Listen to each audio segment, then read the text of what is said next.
Final Fantasy, for over 3 decades now, has been one of the most iconic and influential franchises in the world of gaming.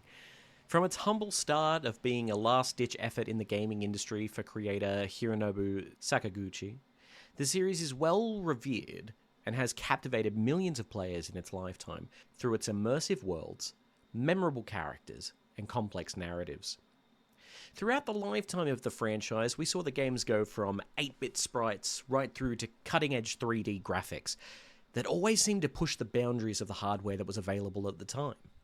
In fact, the entry of Final Fantasy X was supposed to venture away from the way that random encounters ran, going from an overworld to a wash screen, which then opens up to a combat scene, and was supposed to have enemies venturing around the map for players to see. This is something that was eventually deemed impossible, as they were still only in the PlayStation 2 era at the time, and had to scrap the idea, but kind of implemented it in 12, but even more so in 13. The franchise has spanned literally every generation of gaming, and has developed, evolved, and grown with every new piece of hardware. The games have ranged from traditional turn-based combat, from 1 to 10, and then to more action-oriented games like 15 and 16. They have even very successfully, I might add, dipped their toes, and by dipped their toes, I actually mean dove head first, into the world of MMOs with Final Fantasies 11 and 14, which I've only sunk a few hours into myself. It's no surprise that these games have stood the test of time, as the franchise name Final Fantasy has become synonymous with quality and innovation. I'm Jim, and I was introduced to the Final Fantasy series in 1999 for the release of Final Fantasy VIII on the PS1. Okay, technically it wasn't my copy and was actually my brother's, but it didn't stop me from playing it. I fell in love with the series so much that I took the name Griever from that game, and it has followed me ever since, in the creation of both this YouTube channel and my other, Griever Productions, link in the description. It set me on a journey of being a gamer, a musician, and a fantasy writer due to the quality of the game, its characters, story, and soundtrack, and became a series that I follow religiously to this day, with Final Fantasy VIII still being my favourite game of all time. I genuinely complete a full playthrough of the game once every year. So come 2010, when Final Fantasy XIII was released here in Australia, December 2009 for other parts of the world, I was excited. A person's favourite franchise bringing out a new piece of media is always exciting, and it was the first Final Fantasy release on the Xbox 360 and the PlayStation 3. But what was a gem to me was complete garbage to others. For some, it was a highly anticipated next chapter in one of the most iconic RPG franchises. For others, it was a stark departure from what they'd come to love about the series. Criticisms ranged from its linear level design to its complex battle system and story pacing. But is it really as bad as some make it out to be? Or has it been unfairly treated by its vocal detractors? So in the end, this got me thinking, was Final Fantasy XIII really that bad? Join me as I grudge through 40 hours of footage. That's right, I recorded my entire playthrough of the main story and some of the side quests. I mean, side quests is a term that I use rather loosely, but I did them in order to make my gameplay experience a little easier, I won't lie. Final Fantasy XIII's story is a complex narrative driven by themes of fate, freedom, rebellion, and hope against oppressive forces. The game's plot is divided into several arcs with numerous twists and character-driven revelations that challenge the characters' understanding of their purpose in the world of Cocoon and Pulse. The story takes place primarily in 2 distinct worlds, Cocoon and Grand Pulse. Cocoon is an artificial floating world controlled by a powerful and mysterious race of godlike beings called fal'Cie. These beings govern the people of Cocoon through both direct control and manipulation, ensuring the peace and stability of the world. Grand Pulse, on the other hand, is this untamed, dangerous world situated below Cocoon, and it is the home to ancient ruins, aggressive monsters, and the Pulse fal'Cie, who are largely viewed by the citizens of Cocoon as a threat. The tension between Cocoon and Pulse sets the stage for the entire conflict of the game. At the heart of the story are the l'Cie, humans who have been branded by fal'Cie to carry out a focus, a mysterious and often dangerous task. If they fail to complete their focus, they are transformed into mindless monsters called Seath.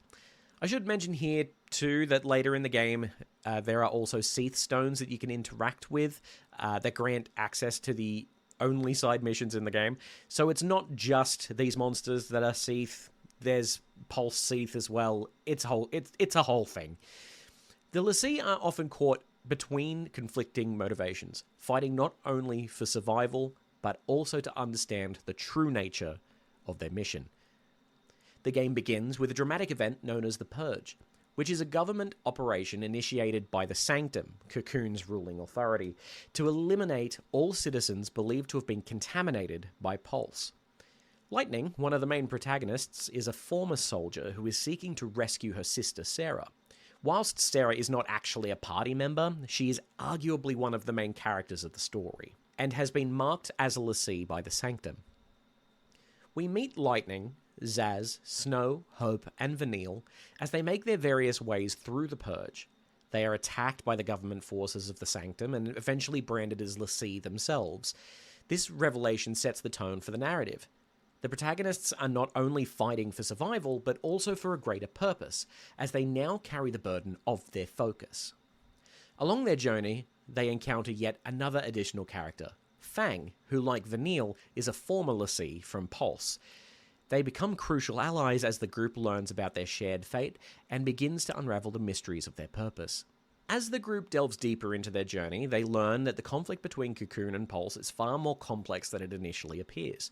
The fal'Cie are revealed to be controlling forces behind the world's existence, with Pulse fal'Cie attempting to break free of Cocoon's artificial constraints. This is a central part of the story. Cocoon's inhabitants are kept ignorant of the true workings of their world, and the Sanctum government manipulates the people by creating an atmosphere of fear and distrust towards Pulse. At the heart of the game's conflict is Barthandelus, a powerful Cocoon fal'Cie who orchestrates the l'Cie's fate by giving them a mission that will ultimately lead to the destruction of Cocoon. The l'Cie are unknowingly manipulated into performing a focus that, if completed, will bring the end of Cocoon. This goal seems preordained, and the characters are forced to question their existence and their purpose.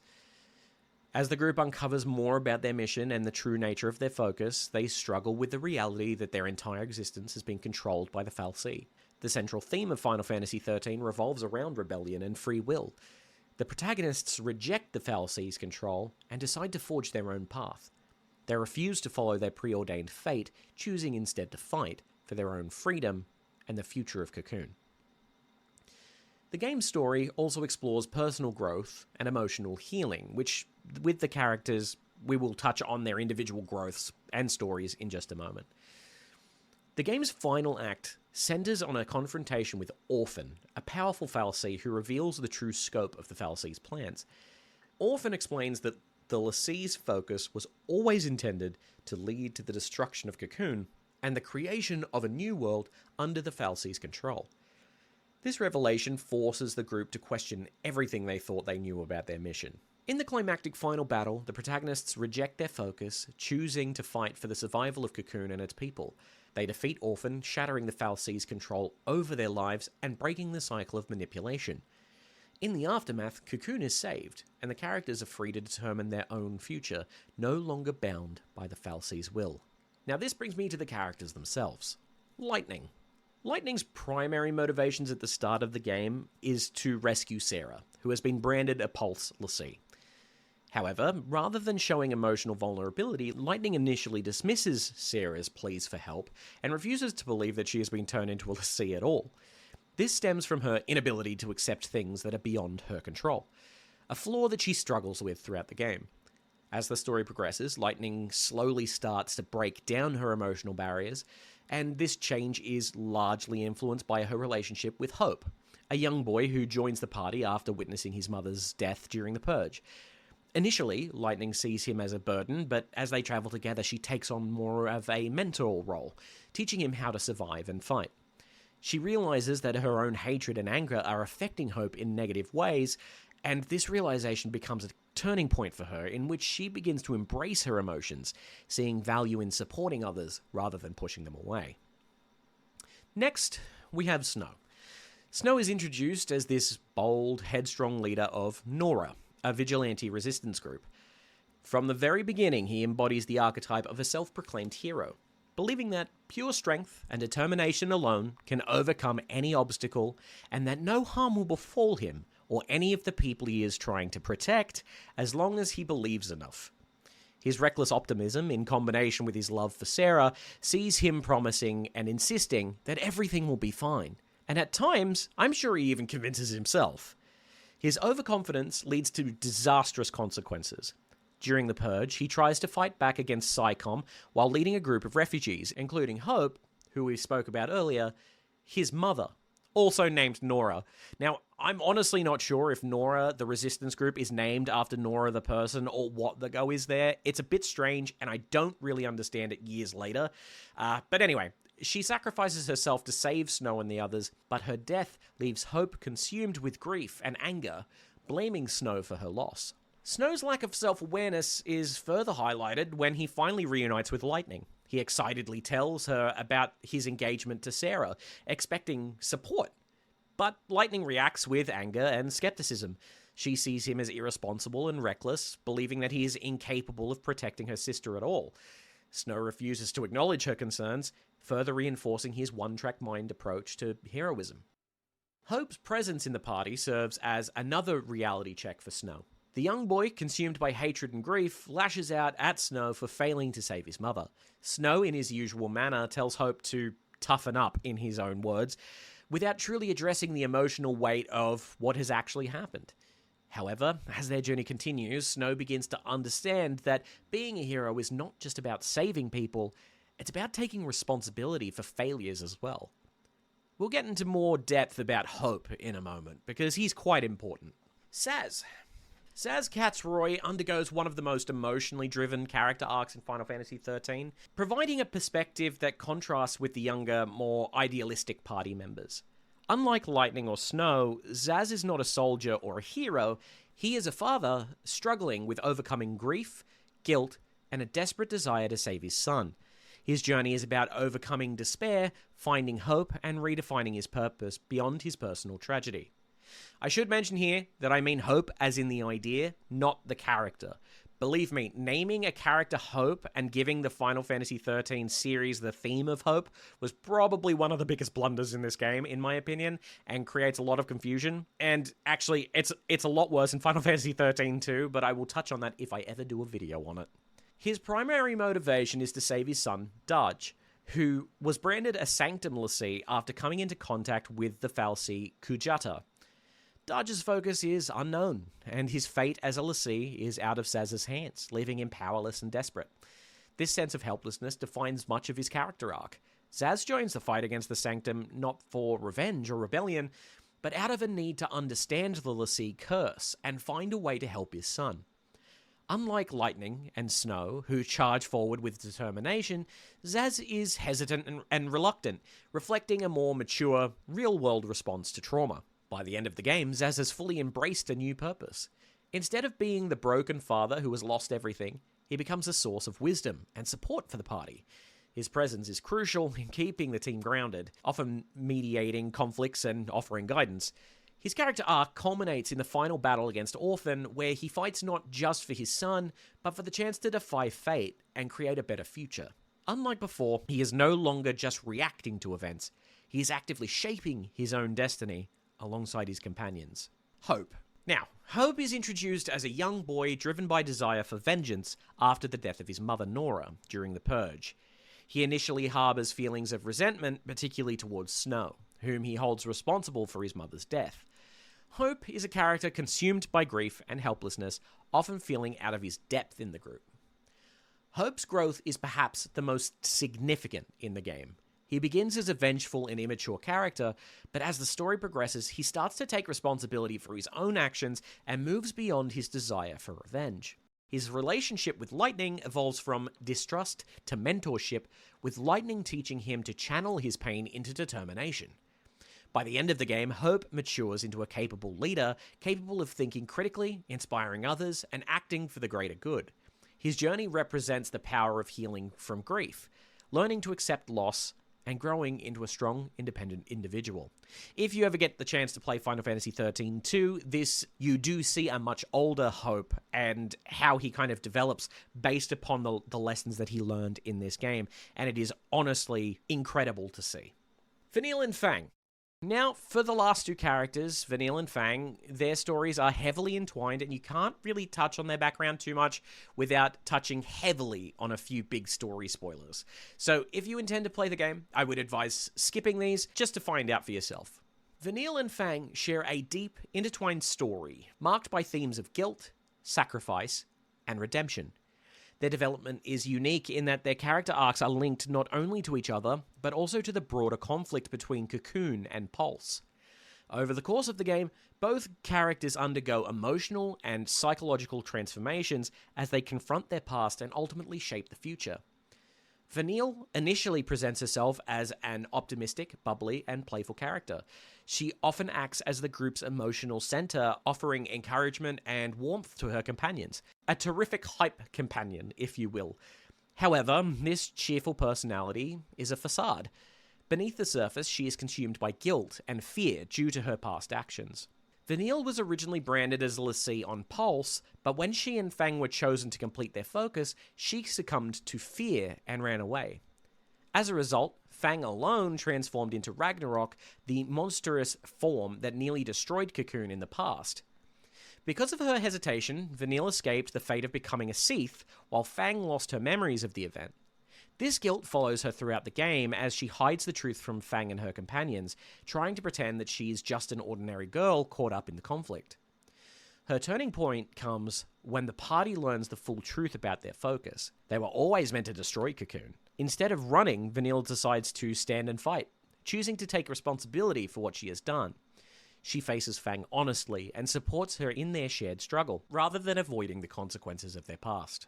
Fang is introduced as the strong, no-nonsense, and battle-hardened warrior of the group. Unlike Vanille, who fears the consequences of their past, Fang is determined to recover her lost memories and complete their focus, believing it to be the only way forward. She is fiercely protective of Vanille, often prioritizing her safety over everything else.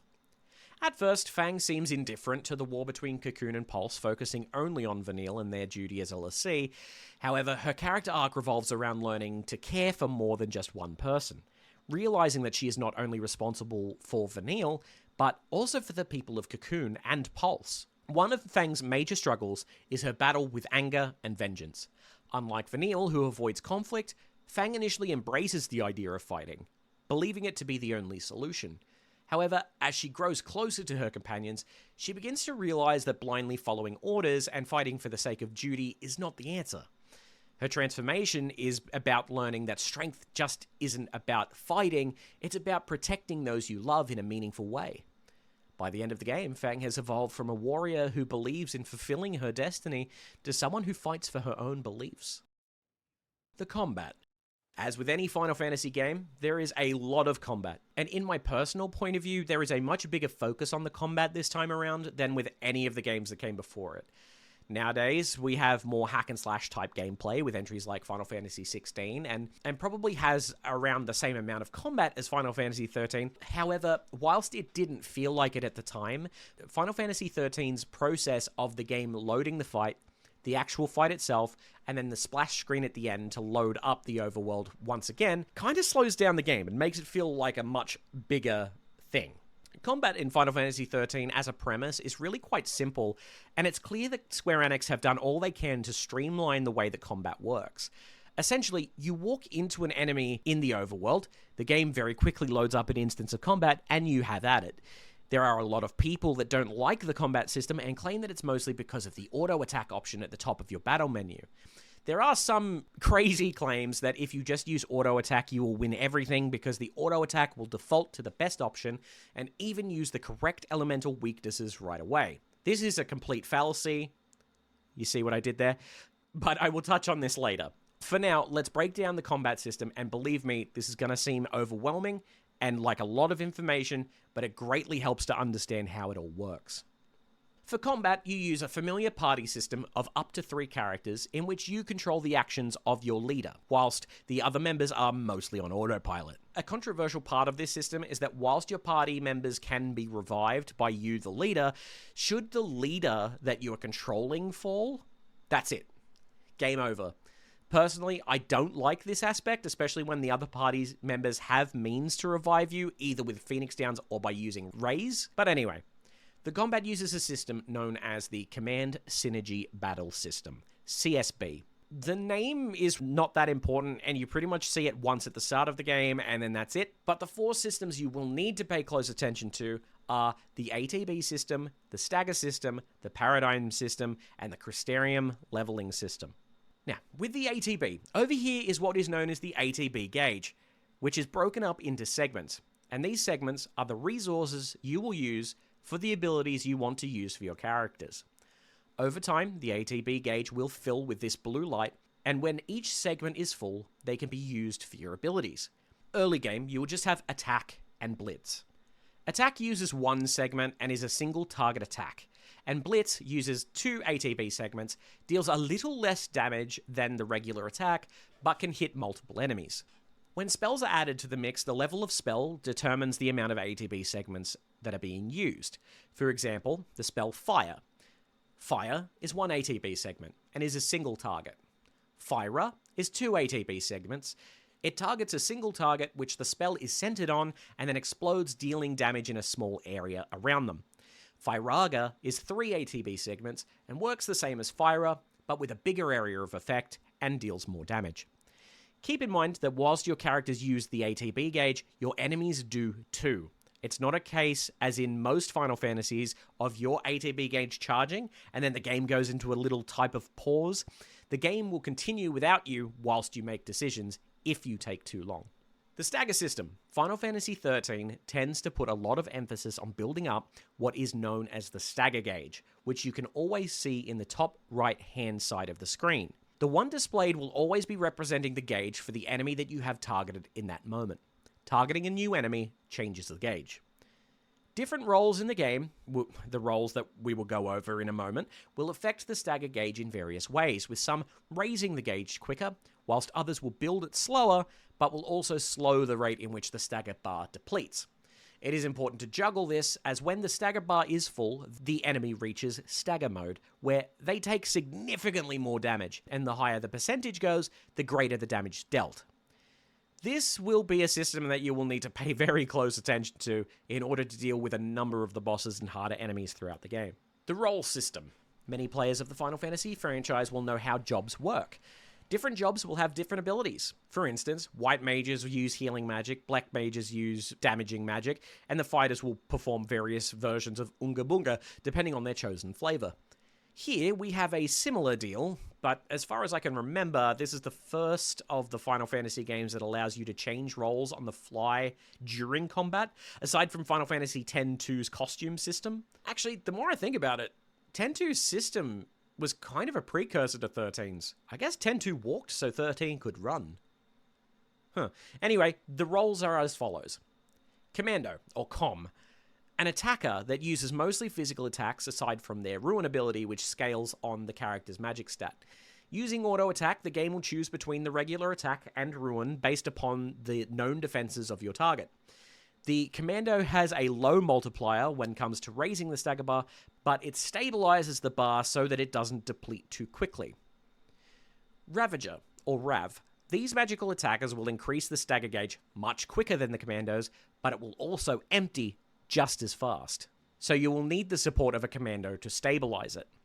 The Ravagers will handle the heavy lifting of elemental attacks, and using auto attack will have the Ravager use a random combination of elements unless you are aware of the enemy's weakness, which auto attack will then see them use the element that works best. For instance, a standard bomb in Final Fantasy is a fire creature, and so auto attack will default to using ice spells while the creature is targeted, as long as you know the creature's weaknesses. Sentinel, or Sen. A sort of tank class that provokes the enemies around them to protect their fellow party members.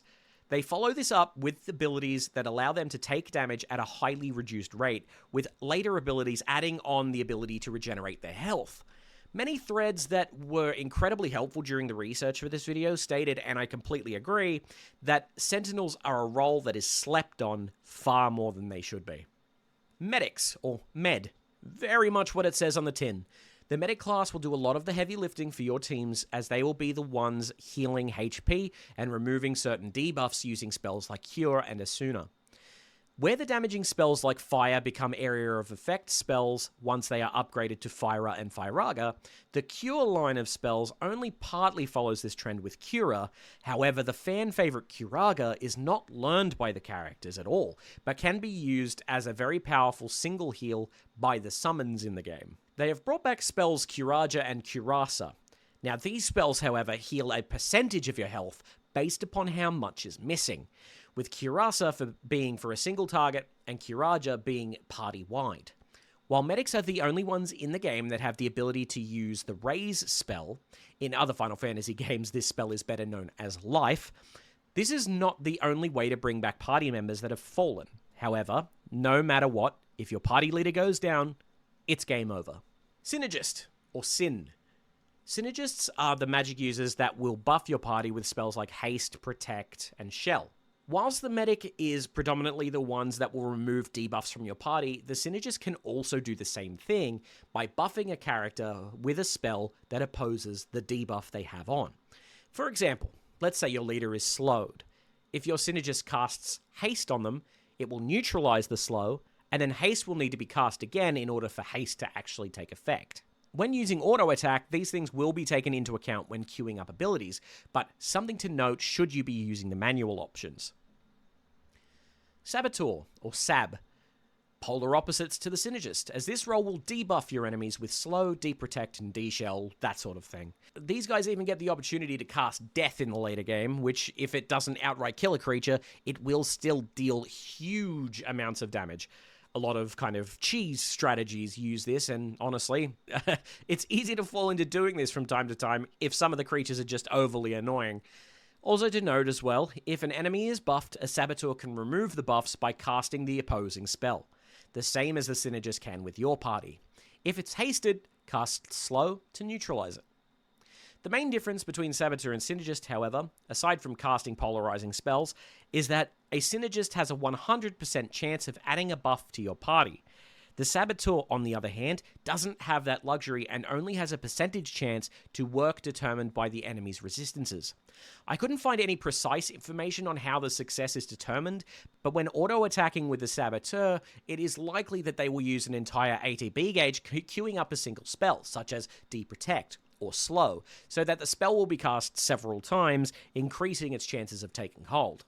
So if your leader is your Sab, and you know a creature is more susceptible to a debuff, you can queue up as many as you think is going to be needed to get those debuffs going. The paradigm system. So now that we have pulled apart the roles, we can talk about the actual paradigm system and how it works. So what is it? Well, a paradigm in this case is basically an assault order that will change the roles of all three characters.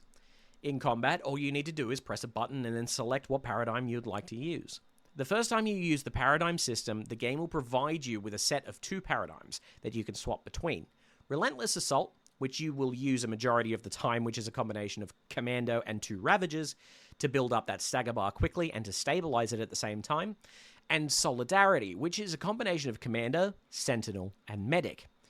Personally, I find this to be a weird combination, as the Sentinel role gets introduced early, but you won't actually get to utilize it for quite some time. Actually, it gets introduced in Chapter 3, but you won't actually get to use it again until Chapter 7. Outside of this first battle, however, you will have the opportunity to create your own paradigms, combining whatever 3 roles you would like. Depending on what 3 you pick, the game has preset names for them, depending on the combination. For instance, the combination of Commando, Ravager, and Medic is called Diversity. Sentinel and 2 Medics is called Combat Clinic.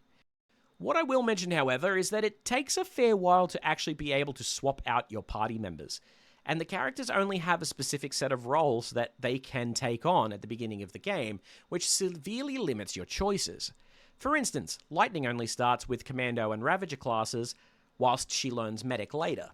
There are a few instances throughout the game that, for story reasons, certain party members will leave or come back, usually throwing you into a combat situation with random paradigms before you have a chance to change them yourself, so sometimes you just have to make do for a fight before you can change them to what suits you the most. TP and Eidolon summons. Technical points, or TP, are a limited resource you can use in combat to use some of the abilities that are not part of the usual roll system and are represented as this little bar underneath your ATB gauge. As each of the segments fill up, you are awarded with 1 TP, which can be earned through hitting enemies, good battle scores, and through items outside of combat. These points are used for the following abilities. Libra, which scans the enemy, revealing all weaknesses and resistance to a single enemy. Renew, which fully restores the party's HP and removes status ailments. Dispelger, which removes all buffs from all enemies. Quake, which deals minor damage to all enemies and interrupts their current actions. And then Summon, which calls an Eidolon, providing a powerful ally in battle. Each of these abilities will be found in different locations in your character's Crystariums, which we will go through what a Crystarium is momentarily, and will be in different locations depending on the character. An important note to take away here is that you will only have access to the TP abilities that your currently assigned leader has access to. For example, if Lightning has Renew and you're using Hope as a leader who does not have that ability, you will not be able to use Renew in battle. Which brings me to the summons, which this game calls Eidolons, or Eidolons. Each character throughout the game will be granted their own unique summon, which will come to them at a pinnacle moment in their character's story arcs. Snow is the first, and we are introduced to how we essentially need to tame them, in a sense, before they will actually submit to the will of the player. In order to do so, it is the player's job to raise the purple Gestalt bar underneath their name to full and get it to enter Gestalt mode, which essentially takes the Eidolon and makes it transform into some form of mechanical, rideable vehicle. It's important to note that the game states that each Eidolon has its own set of parameters to enable this to be done quicker. Once they are under the player's control, however, you have the option to spend 3 TP and summon them in battle. You again will use the summon of your leader. Keep in mind the elements that each summon is and what you're facing.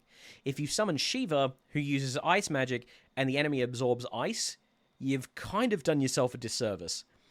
Basically, the summon's health will deteriorate over time, and when it gets close to the end, you can enter Gestalt mode, where the summon turns into their respective vehicle, and you use it as a mount.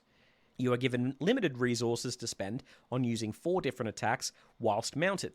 The only tip I can give you here is have a play around with each of the top 3 abilities, because they will all attack in a different manner, whether it be in a line in front of you, in a circle around you, or maybe it will call an element down on your enemies. But some abilities are better than others, but I found the more efficient abilities are determined solely by how many enemies there are and where they're all grouped. The final ability, the 4th ability in that list, is the Eidolon's signature ability, which, when that's used, it does not matter how many resource points you had remaining, the summon will disappear. So use the points first, and then use the signature ability last. The Crystarium.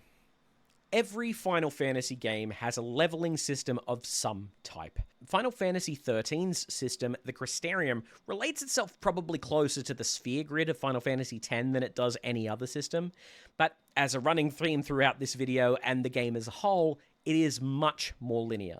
Each role has its own Crystarium of sorts for each individual character, and all are leveled separately from one another. As you go through combat, you will earn Crystarium points, which are shortened to CP. Yet another game that uses CP as a currency, believe me, I know. And you can spend them wherever you want. Spend enough and you will unlock the next node in the line, whether it be a crystal that gives you more health, strength, magic, or a new ability. It's always good to have a look for offshoots too that may lead to something like an extra accessory slot, allowing you to equip more gear to the character you unlocked it for. As the characters get access to their Crystarium for the first time, it is rather limited, but as the game progresses, the Crystarium grows with the characters.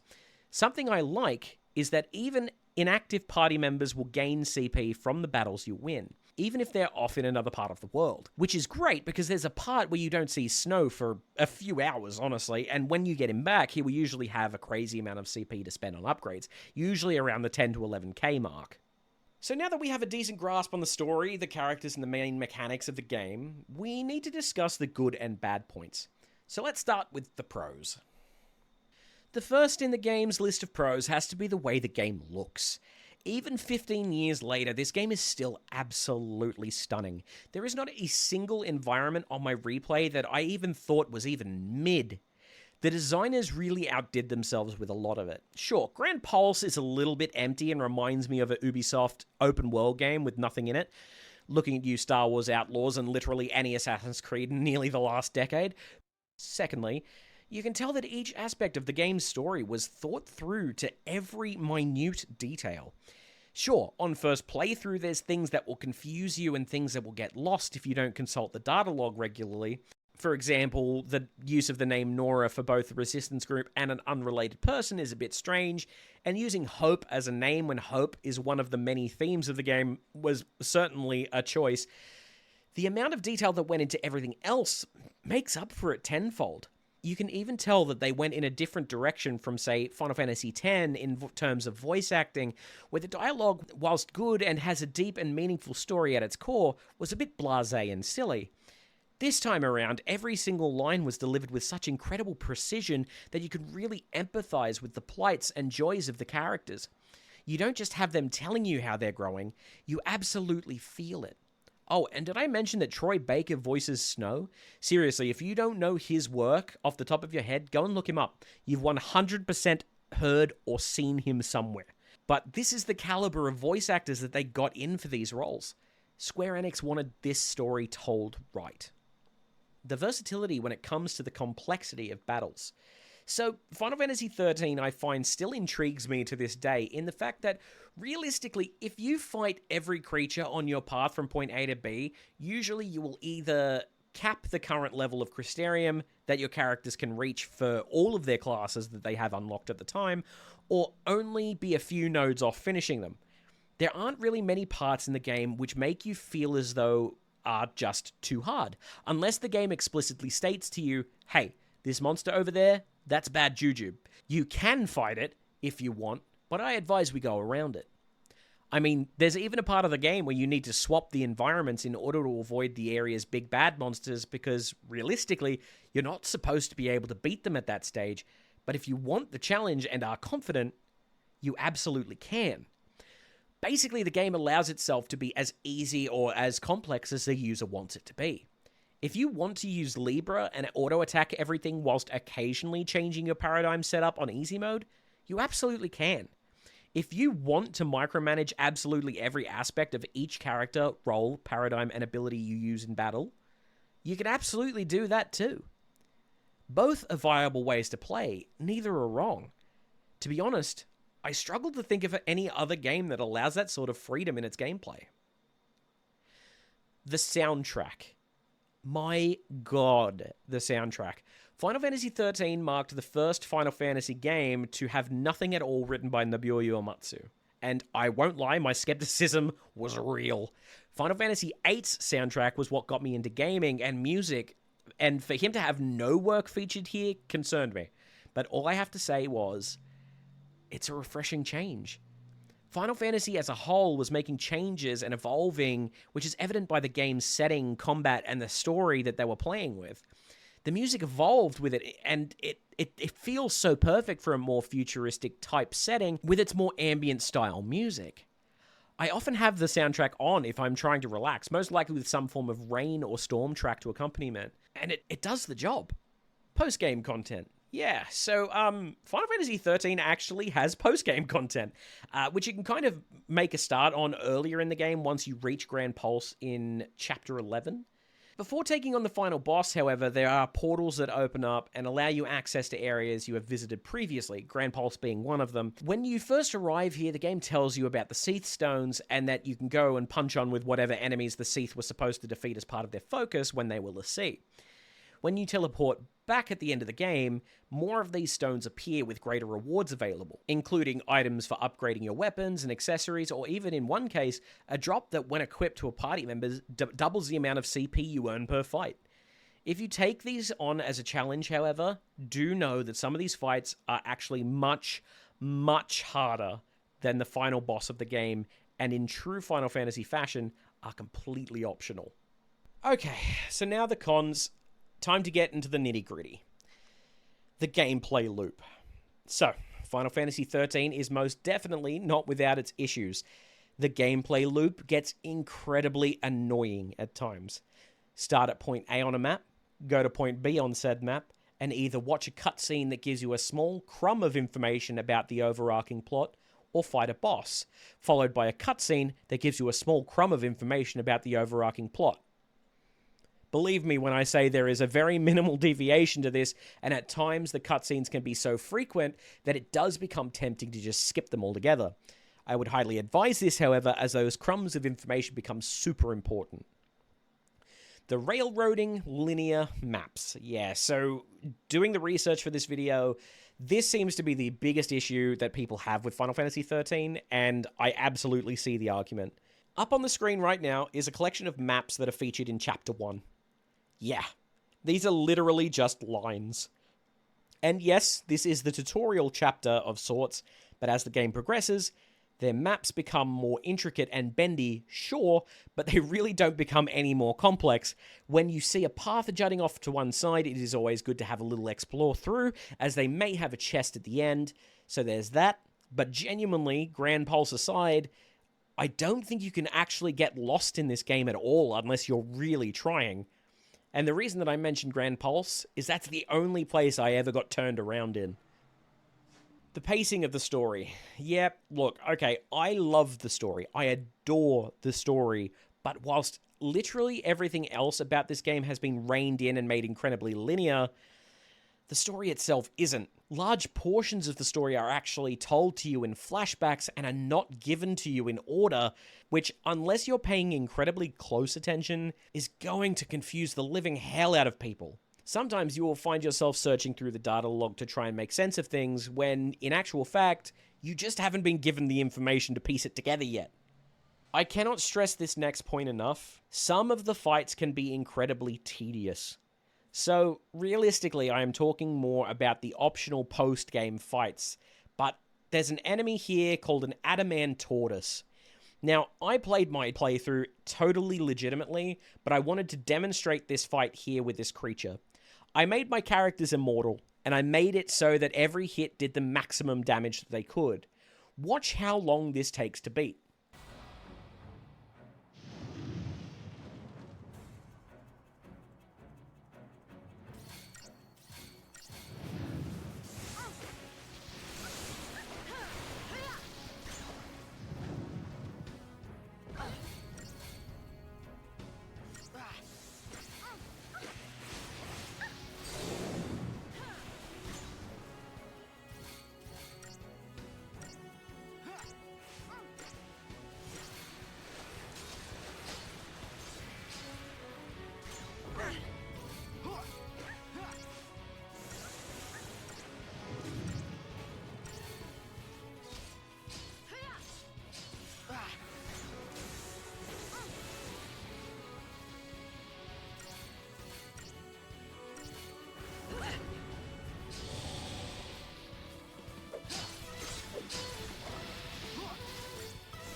Yeah, okay, now look at this splash screen for a second.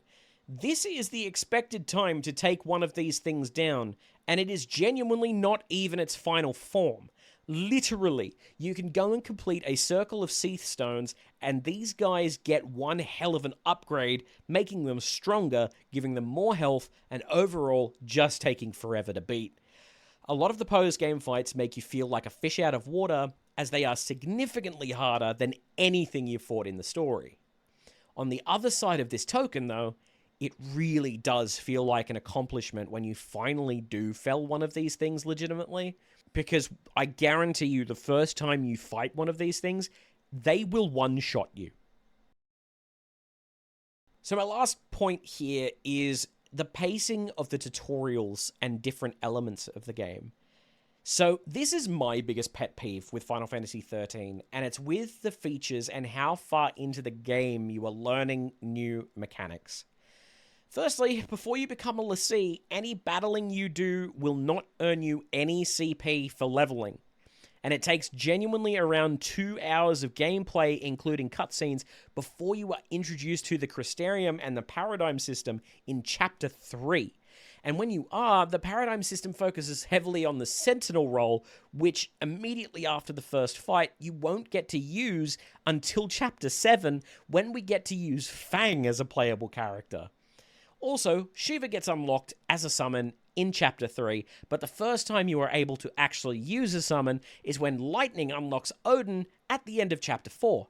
And even then, immediately after unlocking it, you swap to Hope as a leader, and because Hope is leading, he doesn't have his summon yet, so you can't use Odin either. Shiva cannot be used until Chapter 9, when Snow comes back into the picture. And keep in mind, there are 13 chapters to the game.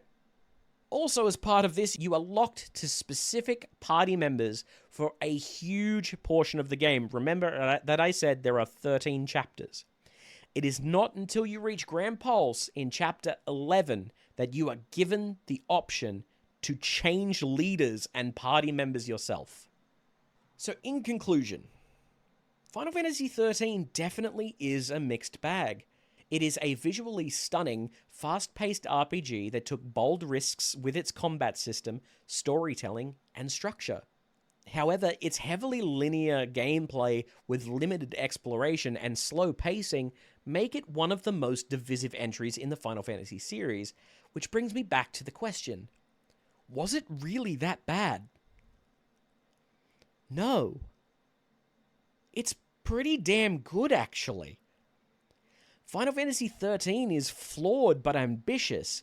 It excels in the combat, in the visuals, in the music, but it tends to be a love it or hate it experience nonetheless. Final Fantasy XIII represents a bold departure from traditional Final Fantasy games, and is the turning point for the franchise for the games that we're given today. I truly believe that Final Fantasy XIII walked so that the following games in the franchise could run, and for that reason, I can't hate on it. Anyway, let me know what you guys think in the comments below. Do you agree or do you disagree with what I've said here?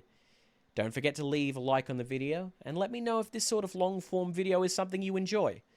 This is my first video back on this channel, and I would love to make sure to bring the fine people of YouTube the videos they want to see. Anyway, that's all I have for today. See you in the next one. Bye for now.